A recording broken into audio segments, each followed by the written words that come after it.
Not movie related, but bam! A lot of people know I'm a huge wrestling fan. I'm going to WrestleMania this year, so you know I had to buy me a replica, man.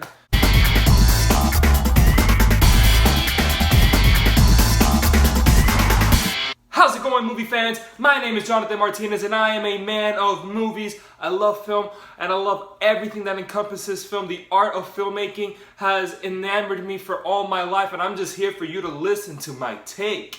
If you haven't already, please make sure you check out my last review on The Call of the Wild and my thoughts on that. Listen, I want to get into this straight away because it is a movie that I thought wasn't going to be any good. I saw the trailers, or the one trailer that it had, and I just didn't like it whatsoever. In my opinion, it spoiled the whole movie.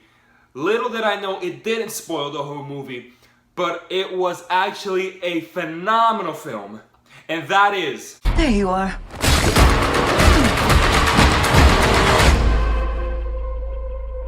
So after escaping from an abusive relationship with this rich genius scientist, Cecilia Cass is made aware of his apparent suicide and inherits all of his fortune under one condition: that she cannot be ruled mentally incompetent, which is going to be a lot harder than she thought, because not only is she suffering from post-traumatic stress after everything that her ex put her through, but now she believes that he's alive and he's made himself invisible to continue the torment that he was inflicting on her. One of the aspects that I really enjoyed about this movie is the theme of domestic abuse. Listen, domestic abuse is a very real thing here in not only our nation, but the entire world. It's something that we hear a lot, but maybe not enough of. And maybe we need to have some conversations about the topic. And this movie doesn't just use the topic of domestic abuse to further along a cheesy horror movie. Instead, it is this horror movie. As its other aspects revolves around it, is the central message of domestic abuse and how it impacts and affects its victim. It's to the point where Elisabeth Moss's character can't even go outside to get mail because how much this experience has impacted her for the rest of her life. So when the horror elements do come into the movie, it's rooted in the foundation that she has already pre-existing issues. And that brings me right into Elisabeth Moss. She's been in The Handmaid's Tale, which I haven't seen. I'm not a big TV guy, but I do hear great things about it, not only from her, but even the story. She is the central figure in this movie, and she needs to be the central figure in this movie. It's called The Invisible Man, but the Invisible Man is what's happening around her. She acts so good in this movie that if the Oscars were tomorrow, she would win the Oscar for Best Actress. If it was tomorrow, let me not get ahead of myself. We still got a whole bunch of months ahead of us. But she's that good in this movie. The way that she portrays her pain, the way that she portrays her mental trauma after everything that she went through with this abusive a-hole. Her conflict of trying to prove her sanity while at the same time trying to gain back her freedom.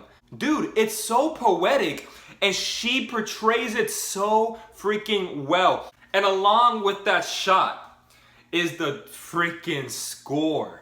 The score in this movie is so riveting and overall chilling as heck. There are scenes where Elisabeth Moss's character knows that there's something there or something's about to happen.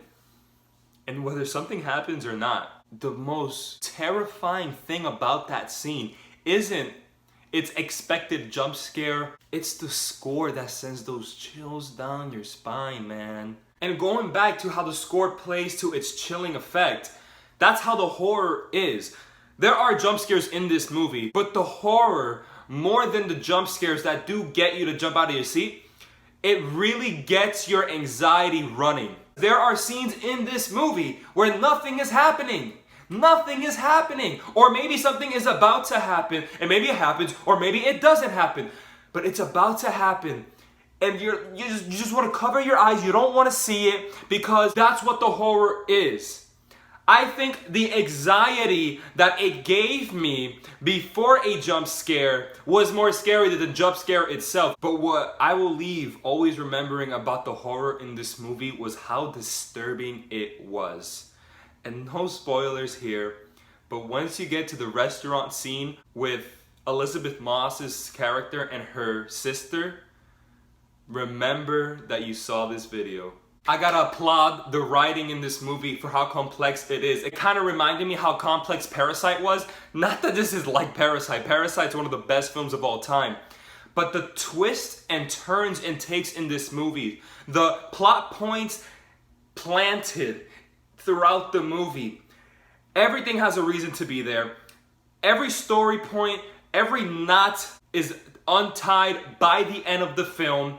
You're left completely satisfied. But there's one thing about this movie that I just couldn't get over. And maybe on my second watch, I'll appreciate it more, but I didn't appreciate it while I was sitting there. Is in the first half of this movie, it takes its sweet time getting to where we need to go. It is so slow and it drags, and I get it. Films need to drag sometimes because they are being methodical. It's getting you somewhere. It's not a huge nuisance to me, but I know it's a huge nuisance to many viewers out there. So that's why I gotta say maybe that might have been something that I didn't like, something you may not like. Just look out for that. The movie is very, very slow in the first half. Okay, so all in all, what are my thoughts on The Invisible Man? This movie was so good. It is already up there as one of my favorite films of the year. I know it's only March, and I know we got the rest of the year ahead of us, and by the time December hits, I'm probably gonna have 10, 15 other films above it, maybe even more. But even if I don't, I am happy to say that this movie is a repeat watch type of film. I was having such a hard time because I wanted to give it that must watch. But when I say a movie is a must watch, I really mean it. I mean, it's a movie that it's Oscar worthy in my opinion. Not necessarily that it needs to be Oscar worthy, but it could be Oscar worthy is all I'm saying. And I wanted to give it that, but I thought there was just one or two things I didn't enjoy about the movie to get it there. But what did you think? Did you see The Invisible Man? Did you see the old Invisible Man from back in the early 1900s?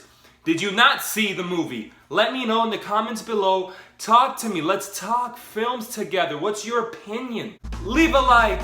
Share this video with family and friends and support content that you like. And subscribe to my channel. Till next time, movie fans.